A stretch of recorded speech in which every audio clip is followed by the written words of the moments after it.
Esse é o Mundo em Revolução e nós vamos falar agora sobre a situação na Ucrânia, hoje dia 4 de fevereiro de 2024, são 8 horas da manhã aqui em São Paulo, 1 hora da tarde lá em Kiev, no momento que eu gravo esse vídeo. Eu estou ainda em São Paulo hoje, mas hoje eu volto para o Rio de Janeiro, amanhã os vídeos já retornam ao ambiente normal lá do meu estúdio, né? Bom, de ontem para hoje não houve ataque russo de drones, uma raridade, quase toda noite tem ataque russo de drones, mas os ucranianos, por seu lado, fizeram alguns ataques aqui em Briansk e Belgorod. Belgorod está sem luz, a cidade russa de Belgorod está sem luz, uma imagem realmente impressionante, os prédios todos escuros por lá. Também teve um ataque controverso ucraniano aqui na cidade de Lysychansk, nessa região aqui, ó, não está marcado aqui. Na verdade, não se sabe se foi um ataque ucraniano, porque foi um ataque num restaurante em que estavam almoçando muitos oficiais russos, então pode ter sido os ucranianos mesmo, mas também matou muitos civis esse ataque ali. Os ucranianos não assumiram o ataque nesse restaurante. Em Volgogrado, a refinaria que foi atingida ontem pelos ucranianos parou, desativou a produção em pelo menos parte da refinaria, né? E com isso os russos também decidiram cortar as exportações de diesel e outros derivados. Claramente não estão aguentando o ataque ucraniano nas refinarias e a tendência é isso continuar, evidentemente, né? Em Novo-Mihailivka, a gente falou alguns dias atrás que os russos tentaram um ataque aqui e falharam, né? Os ucranianos conseguiram impedir esse ataque, só que agora os ucranianos fizeram um contra-ataque aqui na região e recuperaram 2 quilômetros aqui da linha de frente, empurraram os russos 2 quilômetros para trás nessa região aqui de Novo-Mihailivka, né? A situação não está boa em Avdiivka, né? Os russos fizeram um bombardeio muito grande e depois daquele avanço que eles tiveram aqui nessa região, eles estão forçando diretamente na cidade aqui. Segundo os ucranianos, a situação está crítica, eles esperam ainda reverter isso daí, mas a situação está crítica lá em Avdiivka. Vamos aguardar os próximos dias, vão ser cruciais para saber se a Ucrânia vai perder Avdiivka ou não, né? No fronte diplomático, o Tucker Carlson está em Moscou hoje. Aliás, está em Moscou, nos últimos 3 dias ele está em Moscou. Foi visto em vários lugares por lá, vazou a imagem dele lá em Moscou. Será que ele foi entrevistar o Putin? O que será que esse cara está armando lá, né? E também a gente tem que falar do Mike Johnson, que propôs um pacote de ajuda exclusivamente para Israel na Câmara, enquanto lá no Senado americano eles estavam negociando a ajuda à Ucrânia junto com a questão da fronteira, né? Ou seja, isso aí deixa muito claro que os republicanos não estão nem aí para a fronteira, a preocupação dos republicanos é barrar a ajuda para a Ucrânia, né? Muito triste isso daí. Vamos falar sobre esses e outros assuntos em detalhes. Essas notícias foram sugeridas por Tec Nascimento, Roberto Grande e várias outras pessoas. Obrigado aí ao pessoal que sugeriu as notícias lá no nosso site, no wrevolving.com. Obrigado a você que está assistindo o nosso vídeo. Se você gosta do nosso conteúdo, por favor, deixe o seu like e se inscreva aqui no canal, né? Então, começando aqui, esse aqui foi o ataque ucraniano em Briansk. Não dá para ver nada, mas dá para ouvir o pessoal comentando e o som do dronezinho, o sonzinho de mobilete, olha só. Летит, сука, пидор. Летит, тварь. Блядь. Блин, кусок. Сбейте эту суку.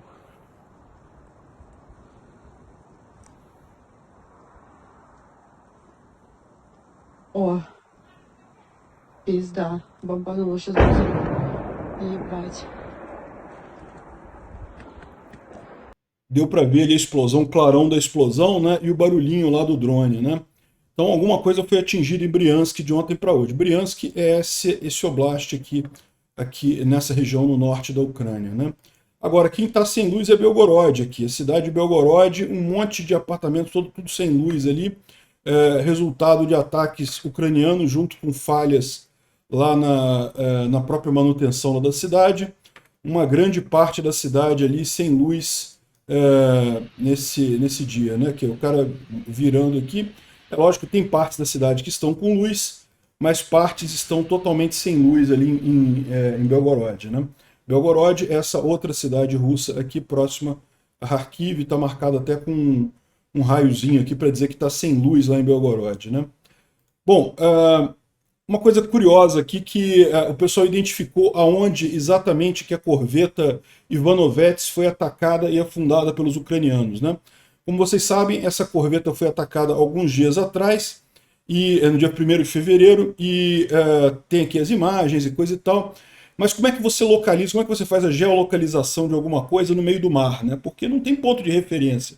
Um ataque em terra, você procura árvores, torres e coisa e tal.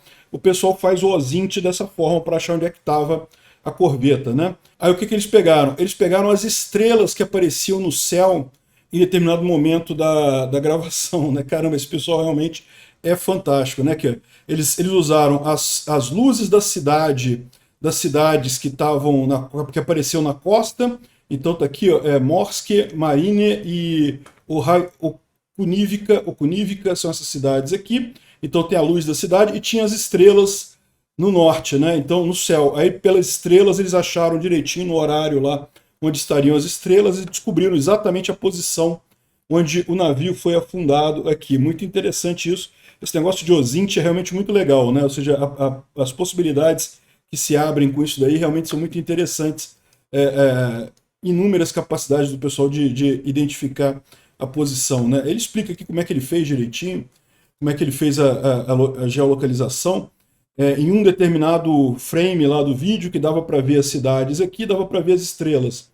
Aí pegou as estrelas no céu de acordo com a previsão lá, fez o cálculo para o tombamento, né? Porque como a imagem está virada, você tem que levar em consideração essa região assim, né? Esse tombamento. Usou aqui uma série de cálculos e coisa e tal e conseguiu identificar exatamente onde estava o navio, estaria nessa posição aqui exatamente, né? Ou seja, muito interessante essa técnica que eles usaram aqui. Bom, vocês lembram do ataque que foi feito à base aérea de Belbek pelos ucranianos também alguns dias atrás, né?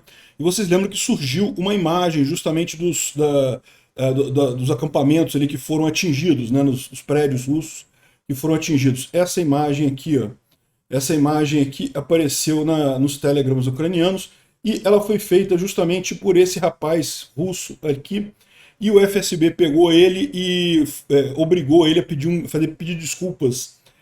Totalmente espontâneo, lógico, né? Ele pedindo desculpas espontaneamente. Imagina as pessoas armadas ao lado dele ali falando para ele pedir desculpas. Então, muito sincera a desculpa dele, dizendo que no dia 31 de janeiro ele gravou o vídeo do ataque ucraniano ali na região e que ele não mandou para os ucranianos, mas mandou para a esposa, e a esposa colocou num chat público ali da região, e dali os ucranianos pegaram, não sei o que lá, e ele pediu desculpas e coisa e tal. Pois é, né? Muito... o pessoal fez uma pressão grande ali, né? Aqui tem a imagem do coisa, eu acho que está aqui também. Ó. Essa aqui é a imagem que surgiu agora de satélite, né? Do que foi atingido ali. Ó. Então dá para ver que foi atingido justamente a região da estação de rádio aqui e os alojamentos do pessoal que estava aqui do lado, né? Essa área aqui toda destruída também. Isso aqui foi o principal ponto de destruição ali na base de Belbek. E também tem um dos mísseis atingiu a pista de pouso, que foi o que destruiu os aviões ali na região, né? Bom, também a gente falou ontem do ataque à refinaria Lukoil em Volgogrado, que agora a gente tem a informação que ela parou a produção em parte do ciclo lá na refinaria, e de fato a gente viu ali que tinha coisa caída ali, torre de destilação caída, que ali vai demorar muito tempo para ser consertado. Vai ser consertado, evidentemente, mas não é fácil. E, inclusive, deixa eu aproveitar para fazer uma correção. No vídeo de ontem eu falei que eram 5 os ataques em refinarias esse ano, mas não, foram 7 refinarias atacadas e coisas de infraestrutura que foram atingidas por drones ucranianos, né? Você teve Krasnodar também, além da Ust-Luga e Tuapse, e depois também teve uma outra refinaria em São Petersburgo, um outro depósito de óleo em São Petersburgo, e o de ontem lá em Volgogrado. Então foram 5 que foram atingidos. Além desses, você tem Nizhny Novgorod, que o drone chegou, mas não atingiu nada, e tem Vyborg, que a gente sabe que foi atingido, mas não sabe a gravidade do que foi atingido em Vyborg, ali perto de São Petersburgo também, né? Bom, com isso, o pessoal está fazendo a conta aqui das refinarias que sobraram para a Rússia. Ainda tem um bocado de refinarias aqui na região que pode ser atingida, né? Yaroslav, aqui justamente foi aqui, chegou o drone não atingiu a refinaria. Tem a refinaria de Moscou, tem a refinaria de Razan. Todas essas aqui estão na capacidade dos drones ucranianos, né? Essas em amarelo aqui são outras que estão mais distantes. Seria mais difícil os ucranianos atingirem elas, e tem algumas outras aqui que estão bem mais longe, também seria mais difícil ainda. Mas, de qualquer forma, é aquele negócio, né? Qualquer uma que você atinja, você já diminui a produção. Com um número grande atingido, a produção russa caiu, né? E o ponto disso é que justamente a Rússia cortou exportações de diesel e gasolina para tentar evitar problemas com falta de combustíveis no mercado interno, né? Então o pessoal que estava aí comemorando que ia consumir diesel sujo de sangue porque é mais barato, não sei o que lá, não vai conseguir porque a Rússia teve que bloquear as exportações, né? Bom, isso daqui aconteceu de ontem para hoje, às 2 horas da tarde de ontem. Esse aqui é um restaurante que tem ali na região. Segundo está dizendo o Max 23 aqui, era horário de almoço dos russos e atingiram 40 soldados, foram mortos aqui debaixo dos entulhos aqui, dos destroços, né? Então, segundo ele está dizendo, teria sido um ataque ucraniano que destruiu isso daqui. Mas as autoridades de ocupação russas dizem que foram 28 pessoas, não seriam 40 soldados, que foram mortas nesse ataque em Lysychansk, inclusive uma criança entre os mortos. Os colaboradores acusam os militares ucranianos do bombardeio, mas o lado ucraniano não comentou nada sobre isso, né? É possível que as duas coisas sejam verdadeiras, tá? Que tenha destruído 40 soldados russos e mais 23 pessoas que estavam almoçando no restaurante. Foi o efeito colateral desse tipo de coisa. Infelizmente, em guerra, efeito colateral acontece, mas os ucranianos não assumiram isso daqui. A gente não sabe ainda exatamente o que aconteceu nesse caso aqui, né? Bom, um comandante russo decidiu se render com toda a sua equipe para as forças ucranianas e se entregou lá para os ucranianos. Que bom, né? Que coisa bastante interessante. Tomara que mais comandantes russos tenham o bom senso de parar de matar seus soldados e se entreguem simplesmente muito melhor, né? Bom, a guerra dos drones é cada vez mais a guerra dos drones, né? E aqui está um grupo de produção ucraniano mostrando aqui a entrega deles dessa semana para o pessoal da Ucrânia. Tem um outro grupo aqui entregando drones lá em Donetsk. Também isso aqui é drone que já está indo lá para a linha de frente, né? Então você tem desde drones grandões aqui até um monte de dronezinho aqui na imagem para o pessoal usar, né? Vai dar para fazer um bocado de festa com os russos lá nessa região, né? Você vê que tem desde drones Mavic normais, esses drones que você usa para filmar e coisa e tal, e que eles usam lá principalmente para vigilância, né? Para você ver a coisa. E esse Mavic aqui, se não me engano, esse aqui é o que tem a visão noturna, então consegue enxergar o pessoal com muita facilidade. Já são úteis por si só, e além disso você pode também adaptar eles para lançar bombas ou levar granadas e coisa e tal. Bom, os ucranianos estão inventando um novo tipo de drone. Esse drone aqui, vocês sabem, eles já usam esse tipo de munição aqui para atingir blindagem, né? Ligado num drone pequenininho. Agora eles querem fazer isso para ter um alcance maior. Eles montaram esse tipo de coisa num drone FPV, mas um drone FPV maior, né, com asa fixa e coisa e tal, que consegue voar por uma distância maior. Esses drones são mais difíceis de você pilotar, mas em compensação eles chegam a uma distância muito grande. E novamente tem uma cápsula aqui, uma granada aqui que é parecida com uma granada de RPG, justamente para destruir blindagem de tanque e conseguir perfurar o tanque, né? Então parece uma excelente alternativa. Eu espero que em breve a gente veja esses drones em ação ali na frente, né? Bom, do lado dos russos, eles também usam muitos drones, é verdade, mas eles também têm uma vantagem em relação aos ucranianos nesse momento, que é artilharia, né? Os ucranianos estão com pouca artilharia, os russos continuam usando muita, só que isso começa a dar problema. Aqui tem uma mensagem de um russo aqui reclamando que a precisão da artilharia russa está muito ruim, né? Eu acabei de ver um vídeo com muitas munições caindo de lados diferentes, as nossas não estão chegando próximas da precisão daquelas dos ucranianos. Os ucranianos conseguem jogar as munições de artilharia precisamente na trincheira, bem debaixo dos nossos pés, mas as nossas caem 3, 4 metros de distância. Tem alguma coisa com a nossa artilharia, né? O que eles fazem com isso? Não, e o problema aqui é muito simples, né? Só o primeiro ponto. Hohols é um nome pejorativo que os russos usam para os ucranianos. Tá? E, de fato, a artilharia ucraniana é muito mais precisa que a russa por um motivo simples. A maior parte da artilharia ucraniana nesse momento já é ocidental. Então tem realmente uma precisão muito maior que a russa. Né? A Rússia, como ela tem uma facilidade de lutar na Europa, porque está ligada diretamente na Europa por solo, sempre teve uma estratégia de muita produção de artilharia e não tem muita importância a precisão, porque consegue jogar muita artilharia. Os Estados Unidos e a Europa, principalmente os Estados Unidos, como tem uma distância grande, tem que transportar isso para uma eventual guerra na Europa, quando fez o planejamento deles da artilharia, sempre fez o planejamento de ter uma artilharia com uma precisão muito grande, justamente para você não precisar transportar muita quantidade de munição de artilharia, né? Então, realmente, a dos ucranianos é muito mais precisa que a dos russos. Mas tem um outro problema em jogo aqui também, que é a idade do cano da artilharia, do barril, que eles chamam da artilharia, né? Que é o cano da arma, né? Que aquilo ali tem um prazo de validade. E justamente como os russos usam em grande quantidade essas peças de artilharia, rapidamente o cano se desgasta e deveria ser trocado. Só que a Rússia não consegue produzir esses canos, esses barris de artilharia em número suficiente, né? Então, por exemplo, o pessoal aqui fez uma pesquisa com os depósitos de armas russos lá e descobriu que vários desses depósitos estão canibalizados, ou seja, eles tiraram o barril das armas, né?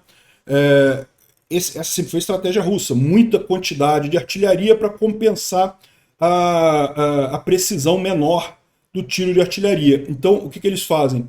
Eles têm uma grande quantidade de artilharia armazenada e com isso eles tiraram os canos de outras armas para mandar para a linha de frente. Né? Provavelmente esse pessoal aqui já estava com a parte motorizada com problemas, tiraram o cano dessas coisas para botar nos que estão lá na linha de frente para fazer a manutenção disso daí. O que isso revela é que aqui eu tenho várias comparações que ele faz mostrando uma quantidade enorme de equipamentos sem o cano. Ou seja, mostrando que os russos estão tirando o barril e botando como peça de reposição ali na guerra. Né? Isso mostra que eles estão com esse problema. Como eles usam muito artilharia, o cano se desgasta rápido e não tem para trocar, eles acabam sobreutilizando o cano, o que diminui a precisão também dessas armas. Né? Da mesma forma, os ucranianos não têm tanto problema assim, por quê? Primeiro, como o tiro é mais preciso, eles acabam tendo que usar menos munição, dar menos tiros que os russos. E como a munição, como eles têm apoio do Ocidente, eles têm também essa parte de reposição e coisa e tal muito mais garantida, né? Bom, falando da linha de frente, a gente teve a informação aqui, isso aconteceu em 13 de dezembro, mas a gente teve a informação só agora, ali em Krink, essa companhia de assalto aqui de um regimento lá dos VDV russos foi fazer um ataque ali em Krink e ninguém voltou. Todos eles ficaram por lá. Né? Eles estão sendo dados como perdidos, status desaparecidos, mas certamente estão lá jogados num canto qualquer lá, ninguém se preocupou em pegar os corpos dele. Né? Bom, a gente tem aqui uma notícia muito boa ali na região de Novomihailivka. Vocês lembram, ontem os russos tentaram avançar com uma grande... Ontem não, alguns dias atrás, os russos tentaram avançar com uma grande coluna de tanques ali na região e os ucranianos destruíram os tanques todos, destruíram todo esse avanço russo aqui. Não conseguiram avançar nada, no máximo melhoraram um pouco a questão da zona cinza aqui. Só que agora os ucranianos fizeram um contra-ataque aqui e retomaram uma boa área dessa região aqui toda, ou seja, afastaram os russos, coisa de 2 quilômetros aqui da posição original deles. Isso é uma excelente notícia. Como vocês sabem, aqui Novomihailivka é nessa região aqui, né? E como eu expliquei para vocês, essa cidade aqui é uma cidade estratégica, pelo mesmo motivo que Vuhledar também é estratégico, que é a questão aqui de Volnovakha, né? Volnovakha é essa cidade aqui que está em poder dos russos, né? Uma cidade ucraniana, mas está em poder dos russos, e que é um grande hub ferroviário aqui, ó, que tem ferrovias ligando Donetsk até toda a região aqui de Melitopol, Tokmak, coisa e tal, chegando até aqui em Kherson, ali na região sul da Ucrânia, né? Só que os russos não conseguem usar Volnovakha porque esse ramal que liga Volnovakha até Donetsk, repara como é que ele passa muito perto da linha de frente, justamente nessa região aqui. Então, por que isso aqui é estratégico? Isso aqui é estratégico porque os russos, se conseguirem tomar essa região aqui, estabelecerem um buffer aqui entre a linha de frente e esse ramal ferroviário, eles vão poder usar isso para abastecer as tropas ali na região de Melitopol, né? Isso seria um ganho muito grande em termos de logística para os russos. E por esse motivo, os ucranianos não querem deixar que os russos tomem a cidade de Novomihailivka, nem Vuhledar. Aqui eles tentaram tomar Vuhledar primeiro, não conseguiram. Agora tentaram Novomihailivka e também não estão conseguindo, mas esse é o objetivo aqui. Então que bom que não conseguiram avançar por ali também, né? Um outro lugar foi aqui em Spirne. Os ucranianos também avançaram um tanto aqui na região de Spirne. Spirne fica aqui entre Donetsk e Luhansk. Spirne, essa região aqui, né? Mais um avanço ucraniano aqui nessa região, né? Agora, a gente tem a informação dada pelos ucranianos que estão lá em Avdiivka que a situação está crítica no dia de hoje, no dia 4 de fevereiro. Hoje, de acordo com as fontes lá em Avdiivka, a situação na cidade se tornou crítica. Russos usaram o tempo nublado, está tudo fechado o tempo lá, para fazer um ataque grande com bombardeios na cidade e entraram na cidade a partir do noroeste. Então, o que eles estão fazendo aqui em Avdiivka, né? A gente já tinha alertado que os russos estavam avançando a partir dessa região aqui, estavam chegando próximos desse corpo de água que tem aqui, e aqui já é Avdiivka, né? Então eles estão fazendo um ataque frontal nessa região aqui, né? Eles contornaram as formações de batalha ucranianas e conseguiram entrincheirar em alguns dos prédios ali da região de Avdiivka. Isso significa que eles estão a poucas centenas de metros da principal artéria logística dos defensores ucranianos, né? A situação ainda não é sem esperança, né? Ou seja, os ucranianos vão tentar agora acabar com esse avanço russo, mas sem dúvida alguma a situação ficou mais crítica um pouco lá de ontem para hoje, né? Vamos aguardar aí os próximos dias para ver o que acontece em Avdiivka. O Polé-Volon traz alguns poucos mapas aqui, mas também sem nenhuma mudança significativa. Aqui, ataque russo aqui na região de Klishivka e Kurdyumivka. A gente tem informação que os ucranianos avançaram nessa região, tá? Eles conseguiram avançar aqui, mas aparentemente ainda não tem quantificado o avanço ucraniano nessa região aqui. Bom, aqui é justamente em Avdiivka, né, as tentativas de entrada pelo sul, nenhuma novidade aqui. Ele não falou aqui da entrada norte lá de Avdiivka, né, que é onde está aparentemente mais crítico. E aqui, novamente, em Verbove, os russos tentando avançar, mas nenhuma mudança significativa aqui, né? O Instituto para o Estudo da Guerra fala aqui sobre o Kremlin, né, sobre Moscou ter apoiado abertamente o Irã. Então, mesmo em face da confusão que está acontecendo lá no Irã com os Estados Unidos e com o Ocidente, o Putin reforçou o apoio dele ao Irã, ou seja, mostrando que tem uma dobradinha rolando aí sim, né? E, além disso, o Kremlin censurou um protesto de mulheres, de soldados mobilizados em Moscou, parece que algumas foram até presas, justamente com medo dessa propaganda de protesto de parentes de soldados, porque isso está ficando cada vez mais comum lá na Rússia, né? E ele fala que lá na época da guerra do Afeganistão, que a Rússia também perdeu naquela ocasião, isso foi um dos fatores que mais gerou problemas, esses protestos de familiares de soldados mortos, né? Então ele está tentando evitar isso daqui. Ele fala também que os bloggers militares russos continuam com o problema com a recente ataque lá mecanizado em Novomihailivka, em que os russos perderam uma quantidade enorme de blindados, e daí uma discussão muito grande aí entre os bloggers militares, se pode mostrar, não pode mostrar o fracasso russo, enfim, uma briga grande lá, né? Bom, quem está lá em Moscou, foi filmado lá hoje, parece que já está há 3 dias lá, é o Tucker Carlson, aparecendo aqui na imagem, né? Parece que já está há 3 dias lá em Moscou. O que ele está fazendo, ninguém sabe. O Lex Fridman está alertando que ele pode estar fazendo uma entrevista com o Putin, né? E fala aqui que se ele estiver entrevistando o Putin, é legal, coisa e tal, nós precisamos de mais conversação, não menos conversação, mas é aquele negócio, né? O que o Putin vai dizer a mais, né?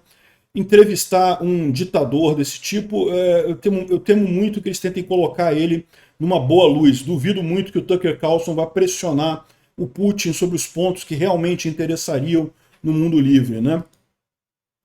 E por falar em Putin, lembra que tinha uma candidata que era contrária à guerra também, queria entrar na eleição da Rússia, mas foi proibida, né? Então, os seguidores dessa candidata estavam requerendo da Procuradoria-Geral lá da Rússia e do Comitê Eleitoral Central a confirmação de que o Putin é o Putin mesmo que está comandando o país. Olha só o que está acontecendo, hein? O pessoal levou aquelas imagens todas que a gente sabe, mostrando que o Putin tem vários rostos e coisa e tal, que tem um monte de Putins e coisa e tal, e eles querem saber qual que é o Putin verdadeiro, né? Se é o que está dirigindo o país mesmo, né? Ou seja, é um questionamento válido. Eu fico com medo do que vai acontecer com elas lá na Rússia, mas é um questionamento válido. Bom, e quando as coisas estavam parecendo encaminhadas lá no Senado, né? Os senados, tanto os republicanos quanto os democratas do Senado, estavam negociando um pacote que ia atender tanto a fronteira americana lá no Texas, quanto a ajuda para a Ucrânia.